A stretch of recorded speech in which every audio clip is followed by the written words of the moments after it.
The man suddenly raised his leg and kicked the tree trunk. The leaves trembled and came showering down.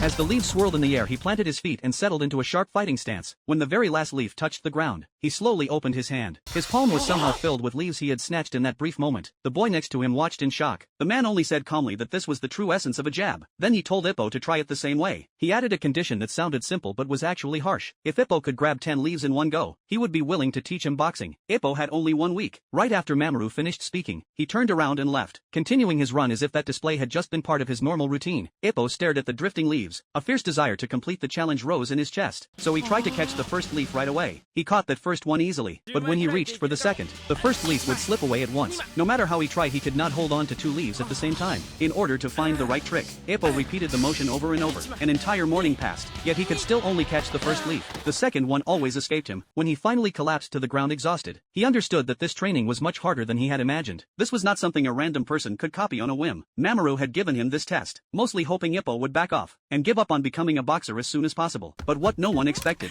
was that Ippo's willpower was far tougher than his looks. Over the next week, he put almost all his time into practice. He trained in the morning, he trained at night, he practiced in secret at school, then kept going after class. His mind was constantly turning, thinking about how to grab more leaves. A few days went by. With Ippo's endless practice, his movements became faster and sharper. His punching speed visibly increased, until one day, he finally caught 2 leaves at the same time. In that moment his excitement was hard to contain. It felt like he had finally seen a ray of light breaking through his bottleneck. After that, Ippo's sense of timing kept improving. Before long he could catch 5 leaves in one grab, but no matter how hard he tried, 5 seemed to be his limit. If he wanted to break through again, his punching speed had to rise to a new level. As the promised day drew closer, Ippo grew more and more anxious. Suddenly, he remembered the sound of Mamoru's punch that day. That light crisp burst, so different from his own stiff and heavy movement. He realized he had been too tense the whole time. His fists were clenched so tight that it actually slowed him down, so he tried to relax. He let his fists, his wrists, his shoulders, and his whole body loosen up. Once he was no longer chained by stiff muscles, his power flowed more smoothly instead. When his body and his footwork fell into rhythm, his punching speed shot up in an instant. Ippo felt as if he had swapped into a new body. He kept practicing again and again,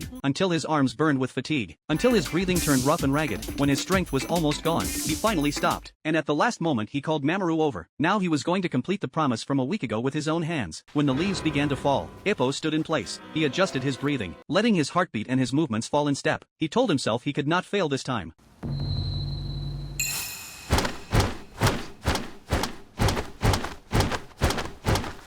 At the moment the last leaf was about to land, he snapped his hand shut, then opened his palm. 10 leaves lay quietly in his hand. Not one more, not one less, exactly 10. The instant he passed the challenge, a hard-to-describe light flashed in his eyes. Mamoru was stunned. He had never expected that this skinny-looking kid would actually finish such brutal training in only 7 days, especially doing it with a single hand. It made him re-evaluate Ippo's potential. He finally realized that this child in front of him might truly have the gift to become a fighter. In this way, the curtain on the road to a future champion quietly opened. Ippo had grown up in a single-parent home. His mother ran a small hammock shop on her own, to ease her burden. Ippo spent years helping her move goods and handle chores. Bit by bit he built up a solid level of physical strength. In school Ippo was honest and mild. He did not argue with people and was not good at socializing, so he did not have many friends. His silence caught the attention of a few delinquent students. They mocked him for smelling like worms and dirt, saying even the air was polluted wherever he walked. Their words grew nastier. Eventually they went from insults to beating him up. After knocking him down they still kept humiliating him. When their insults spread to his mother, Ippo was furious but did not dare fight back. Faced with their vicious faces,